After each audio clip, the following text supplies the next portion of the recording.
Vamos a empezar y si la tecnología no nos falla, nuestro primer ponente va a ser de Allende los Mares. Luis, ¿cómo estás? Tenemos el agrado, el placer de contar con el doctor Luis Bustos Fernández. Él es un gastroenterólogo eminente en Argentina, en Buenos Aires, además de un excelente amigo. Luis tiene muchas características, todas buenas. Una es que es un fantástico gastroenterólogo, pero que además es un fantástico clínico desde todos los aspectos. Además, es una persona extraordinariamente curiosa. Siempre cuando hay algún avance, Luis está por allí buscando cuáles son los entresijos de ese avance. Y cuando empezó lo del COVID, hablamos Luis y yo le pregunté, Luis, tú que eres un fantástico comunicador, ¿nos podrías hacer una síntesis de COVID y aparato digestivo, que sin ninguna duda es el tema más actual? Y Luis, como siempre, con su amistad y su profesionalidad, dijo que sí. Luis, es un placer tenerte hoy con nosotros. Bueno, el parecer es mío, realmente así a poner a la distancia y poder participar de esta reunión con muy queridos amigos. Fermín, vos sabés, son muchos años ya, creo que demasiados en este momento, y con Fermín nos pasa ahora que nos ponemos a conversar y hablamos de COVID, pero nos sale a hablar de nietos también, así que eso significa algo que estamos más sensibilizados y ¿cómo se llama? Con algunos anitos de más. Así que bueno, y para mí también es un honor compartir esta charla con personas tan queridas como Agustín Balboa, pero también lo veo ahí que ya está anotado Francisco Warner, que es un muy querido amigo también, así que para mí va a ser un gusto todo esto. Así que si quieren, para estar bien en horario, ya vamos a compartir pantalla, ¿sí? Sí.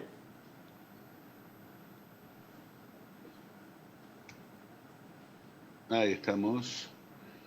Otra cosa que es buena que nos ha pasado es que cada vez estamos más eficientes en el manejo de este tipo de sistemas del Zoom y demás.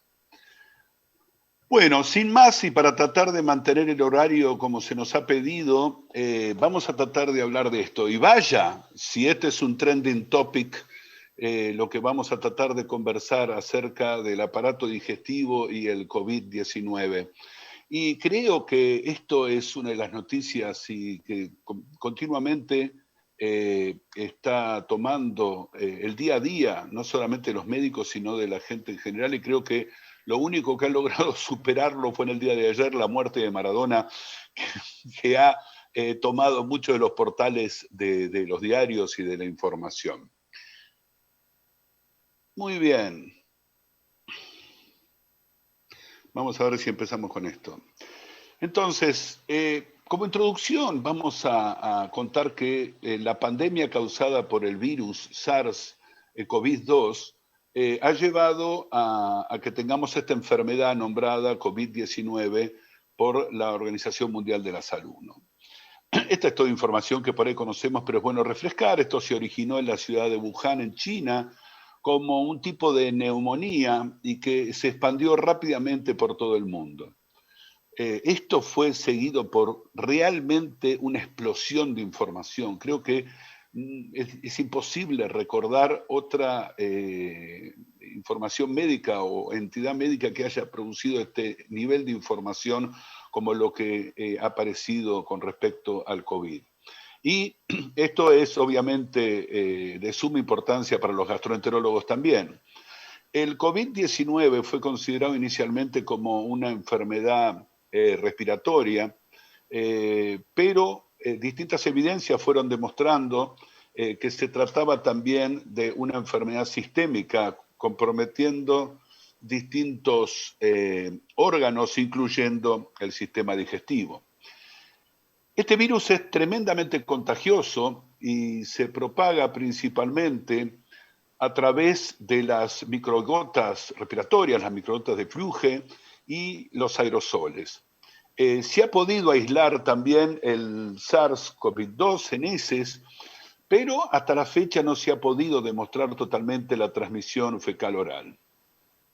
En la actualidad tenemos casi 60 millones de personas infectadas a nivel mundial, con una mortalidad de alrededor de 1,5 millones de personas. El SARS-CoV-2 es un virus de tipo RNA, inicialmente descrito como un virus de la familia coronavirus y similar a los virus pertenecientes a la familia responsable de dos tipos de epidemias, la SARS del año 2002-2004, originada en China, y del brote MERS del año 2012-2020. ¿Cuáles son los síntomas principales que tiene esta entidad? Claramente estos síntomas tienen que ver más con el aparato respiratorio, ¿no? Y en una serie grande realizada en el Reino Unido con más de 20.000 pacientes, se describió que los síntomas principales serían fiebre en el 71% de los casos, tos en el 68,9%, casi 70%, muy similar la fiebre y la tos, y las dificultades respiratorias también en un 71% de los casos. ¿Y qué es lo que pasa con en el aparato digestivo, no? Aparece con el 26%, casi 30, 26, casi 27, quiero decir, la pérdida de apetito. La pérdida del apetito a veces no se lo colocaba dentro de los síntomas relacionados con el aparato digestivo porque es más inespecífica esta realidad. Pero muchas veces esto tiene que ver, y también porque, como vamos a ver en un rato, pareciera ser que los receptores para que se produzca la infección con el COVID disminuye en forma significativa tanto en el estómago como en el esófago, ¿no? Pero encontramos así náuseas y vómitos en forma relativamente frecuente, 7,8% de los casos, la presencia de diarrea en distintos tipos de trabajos se demostró entre un 5 y un 10%, y el dolor abdominal entre un 4 y un 7%. Y estos serían los síntomas más típicos relacionados con el aparato digestivo, y en cambio tenemos síntomas atípicos, como por ejemplo la alteración del gusto, que esto puede llegar a ser que se relacione también con las alteraciones del olfato, que han sido bastante frecuentes también, la presencia de sangrado digestivo y la posibilidad de unas infecciones bacterianas secundarias por bacterias oportunísticas como el Clostridium difficile, y esto se va a relacionar con algo que vamos a explicar después con más detalle en relación a la disbiosis que podemos llegar a tener y el crecimiento también por el hecho de la utilización de antibióticos en el tratamiento y demás. Entonces, ¿cómo sería el mecanismo de acción? Nosotros tenemos que el virus SARS-CoV-2 tiene como esta corona, por eso se llama también coronavirus, donde encontramos esta proteína que es como de espiga. Entonces, este virus va reconociendo a estos receptores que nosotros tenemos a la enzima convertidora de angiotensina 2, que se encuentra en las membranas de distintos lugares, principalmente de las vías respiratorias, por eso produce estos cuadros tanto del aparato respiratorio alto como bajo.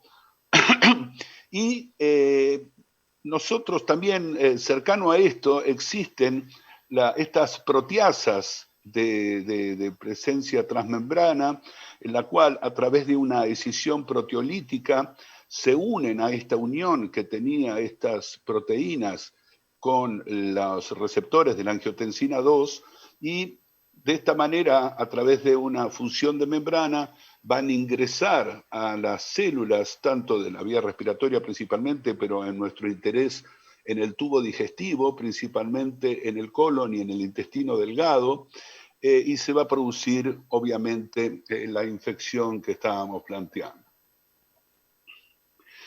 Entonces, a partir de esta acción, el mecanismo que nos llevaría a la presencia de síntomas digestivos, tendríamos por efectos citopáticos directos, ¿no?, a través de estas acciones sobre los receptores de la enzima convertidora de la angiotensina 2, y obviamente se empieza a producir todo el proceso inflamatorio a través de las vías proinflamatorias, la liberación de citoquinas, y se produce una alteración de la microbiota intestinal y otro tipo de acciones, como por ejemplo, cuál es la respuesta que tenemos a los tratamientos con utilización de antibióticos, como habíamos dicho hace un rato, la presencia de infecciones, y a partir de todos estos mecanismos de acción que estábamos planteando, vamos a encontrar que vamos a tener los síntomas que habíamos dicho: anorexia, náuseas y vómitos, dolor abdominal y diarrea.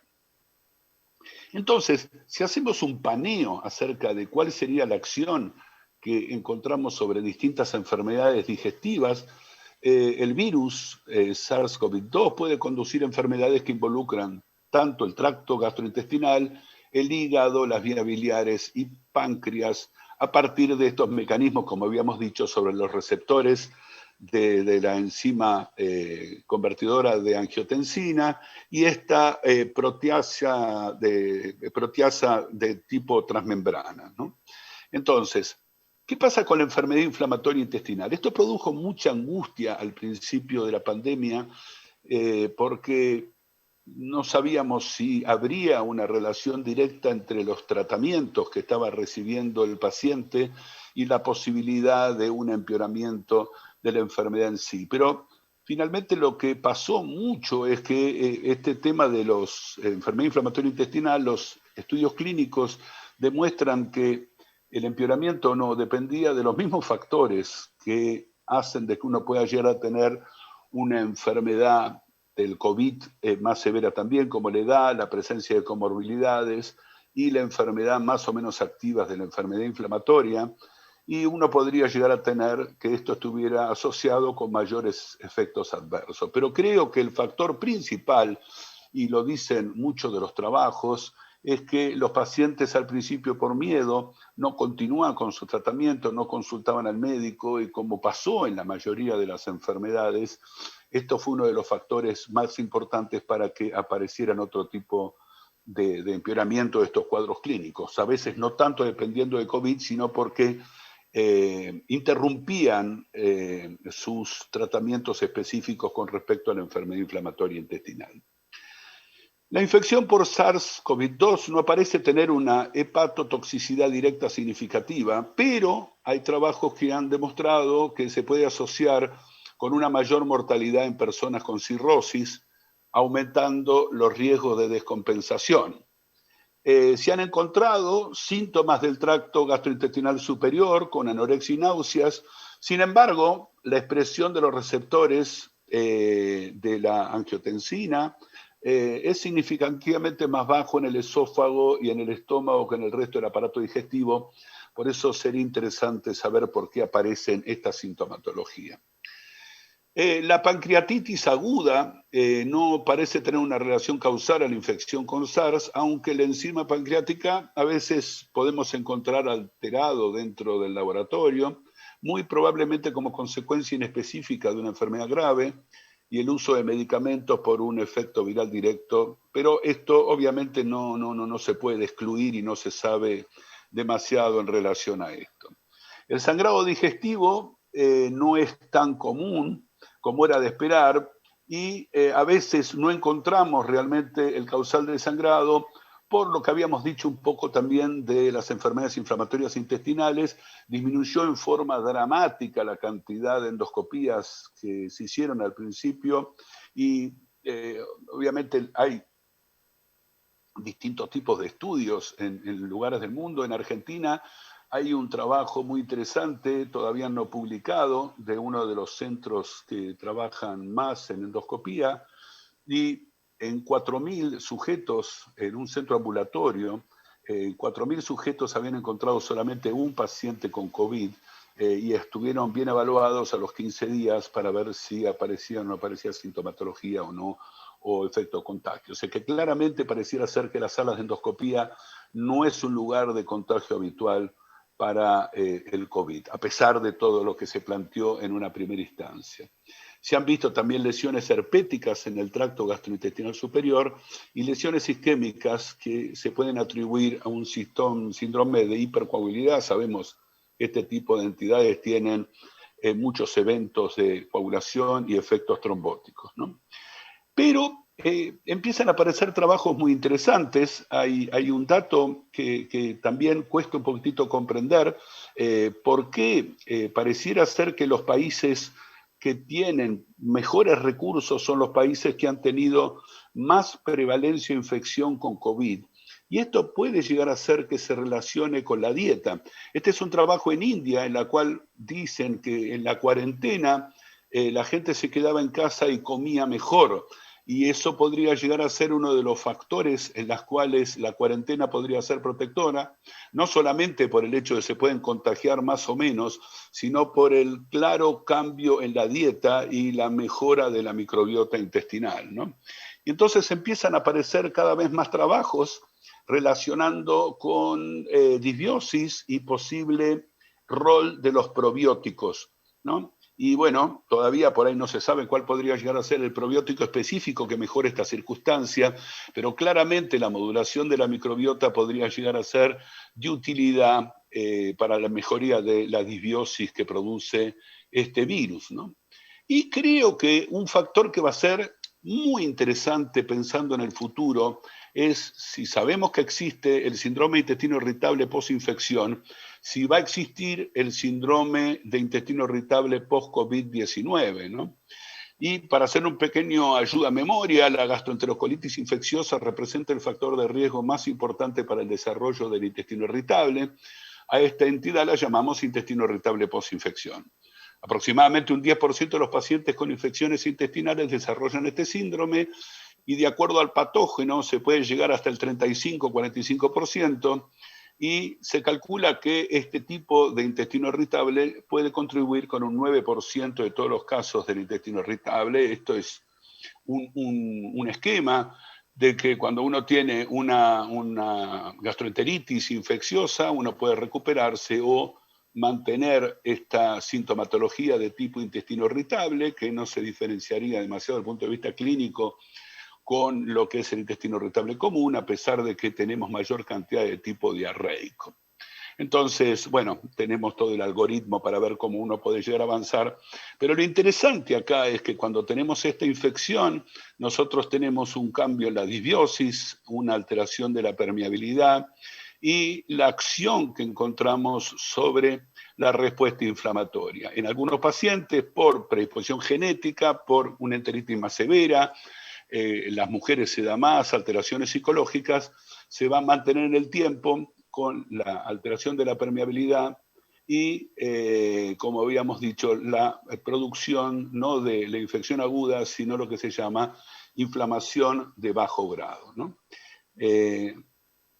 Entonces, en este caso, los pacientes tienen una flora estable en su momento. Cuando tienen la infección comienzan con la disbiosis y se produce un aumento, por ejemplo, de distintos tipos de bacterias como los Clostridium, y en algunos sujetos esto se mantiene en el tiempo y se produce esta disbiosis posinfección con un predominio de bacteroidetes y disminución de otro tipo de bacterias. Y esta disbiosis se mantiene en el tiempo y produce este tipo de desórdenes que podemos llegar a encontrar.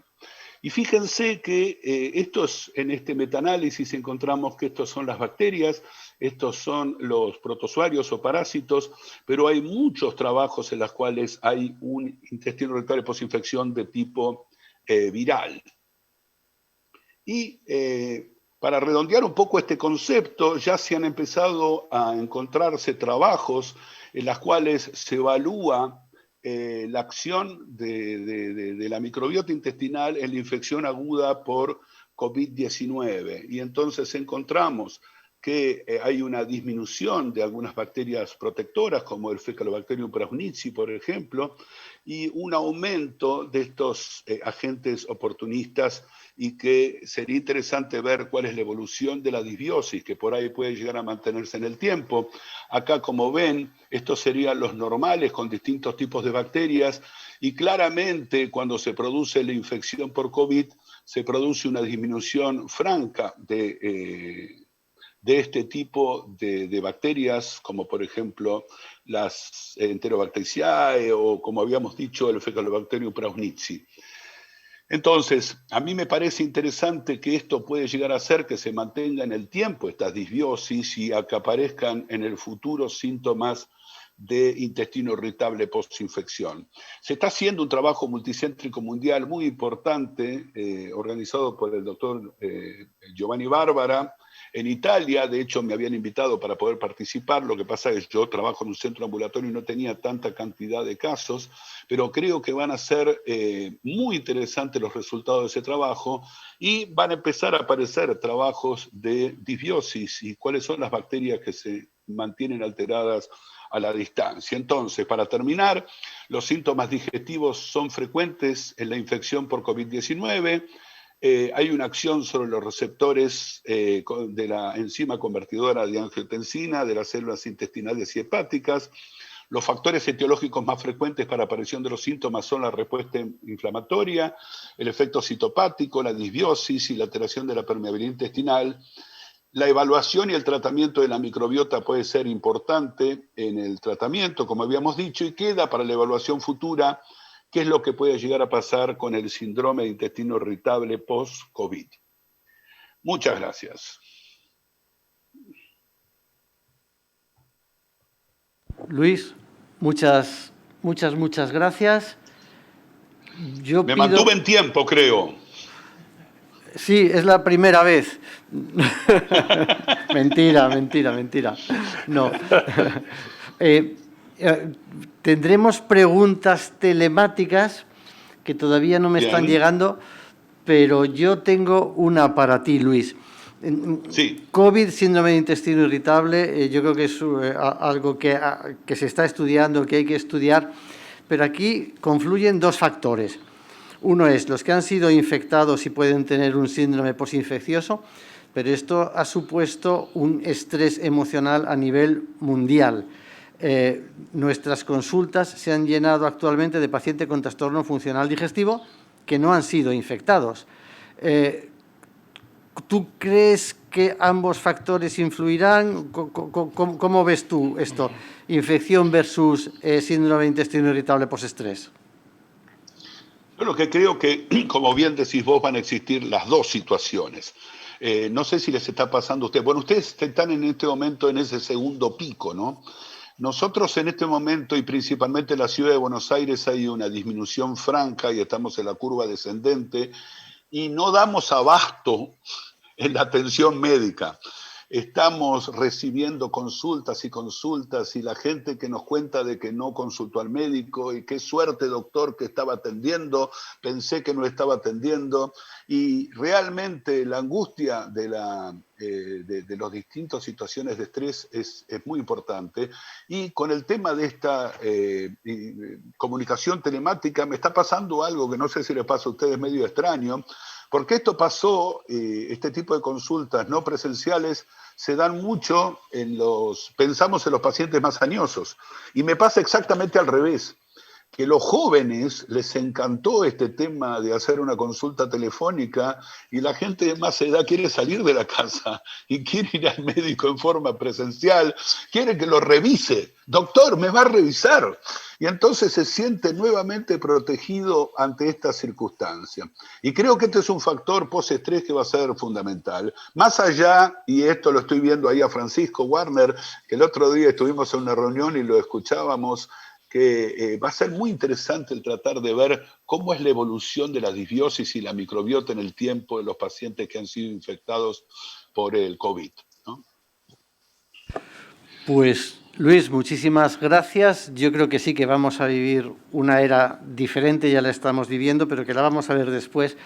Y si había gastroenterólogos que no les gustaba el síndrome del intestino irritable, que sepan que no sé si será en la cuarta o en la cuarta o en la quinta ola van a venir los posinfecciosos y los postestrés. O sea, que mejor que, como tú dices muy bien, Luis, que se vayan acostumbrando. Oye, pues muchas gracias. Un abrazo fuerte desde el otro lado del Atlántico. Bueno, muchas gracias a ustedes y vuelvo a repetir, es un gusto enorme poder estar en contacto con ustedes y sabés, Fermín, todo el cariño que te tengo histórico. Es Abrazo mutuo. grande a todos. Abrazo. Abrazo.